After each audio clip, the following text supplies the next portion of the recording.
Walk into a newly commissioned composite skill lab in most Indian schools, and you are looking at an initial capital investment of 40 lakhs.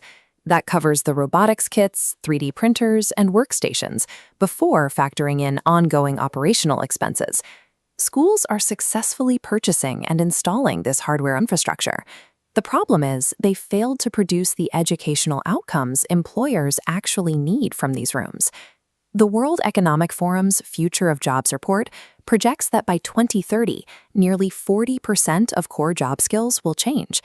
This chart compares employer demands for 2030 against declining skills. Notice the sharp rise in demand for analytical thinking and AI literacy, directly offsetting the drop in manual dexterity and manual instruction following.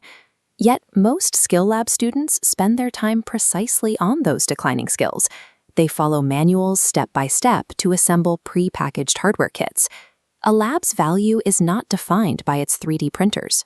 If the foundational pedagogical design does not force independent problem solving, that 40 lakh investment operates as a depreciating hobby room. This flowchart maps out the skill lab illusion framework. It illustrates how most school skill labs fall into 3 structural archetypes that fail to develop competency.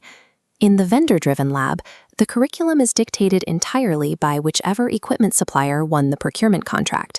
This gives schools an easy, turnkey execution for their teachers. The trade-off is that students are left with no transferable skills once the vendor's contract expires. The compliance floor lab is designed strictly to meet mandated board requirements for infrastructure and timetables. It passes administrative inspections effortlessly, but the school is optimizing for input metrics, what goes into the lab, rather than the output capabilities of the students. Then there is the prestige lab. This model prioritizes highly visible, expensive technology installed primarily for institutional marketing. It creates powerful photo opportunities for prospective parents touring the campus. However, student interaction is restricted to surface-level demonstrations instead of deep problem-solving. There is a strict difference between a student following instructions to assemble a pre-coded drone from a kit and a student programming a drone to map the school's roof for a solar placement report. Across all 3 of these failing archetypes, the core missing element is an industry-validated curriculum that pushes students beyond surface-level exposure. Optimizing for easy execution, strict administrative compliance, or marketing prestige directly cannibalizes the development of actual, measurable student capabilities. This macro strategy failure trickles down to the micro-execution of individual projects. In these labs, individual assignments are misdesigned from the start. They suffer from an experience breakpoint. Project briefs are structured so that simply following the instructions guarantees a working prototype on the first attempt. A flawless completion rate makes grading incredibly easy for the teacher, but it actively prevents the student from developing resilience and agility. Operators who want a different result introduce deliberately ambiguous starting conditions. They require a failure log, forcing students to document what broke and how they iterated on the solution. This timeline graphic illustrates the architecture breakpoint. Many labs run the exact same isolated, physical-only activities across multiple grade levels, merely increasing the complexity of the kit from Class 6 to Class 8. This flat architecture eases the administrative burden on teachers, yielding 0 foundational competency. A true progression architecture integrates physical building with digital data logging over a multi-year escalating skill thread. A student moves from observation to building, and finally to digital analysis. If a lab guarantees project success and repeats isolated tasks, it teaches students nothing they could not learn independently from a free online tutorial. The 4th archetype is the competency-driven lab. This model starts with a specific, employer-legible output and works backward to design the lab activities.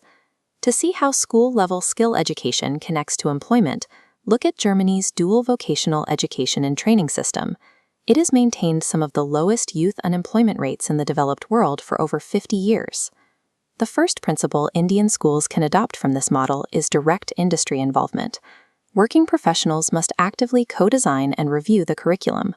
In practice, operators execute this by mandating 2 remote co-design sessions per semester, bringing in an industry professional to review live student work. This approach requires higher upfront curriculum design effort and forces teachers to act as facilitators of ambiguous problem solving. The second principle bridges the digital-physical divide. Every single physical prototype must be accompanied by a digital data log or an AI-assisted research summary. These industry-aligned methods transform the lab into a discovery tool.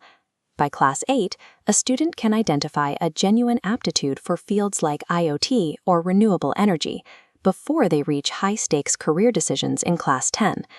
For capital allocators, there is a demographic shift at play. The parents enrolling children in Class 6 today are the first generation to use AI in their own professional lives. Within 2 admission cycles, these parents will begin asking for ROI metrics on skill lab infrastructure. Schools that cannot demonstrate measurable outputs risk losing parent trust and eventually their pricing power. This boardroom scorecard outlines a 5-question diagnostic for auditing skill lab investments. Question 1. Can the school name the multi-year competencies developed, or is it an input-focused checklist? Question 2. When did an industry professional, not a vendor, last evaluate student work? For parents touring these schools, you have to look completely past the physical infrastructure and the marketing brochures. You need to ask the administration one definitive question.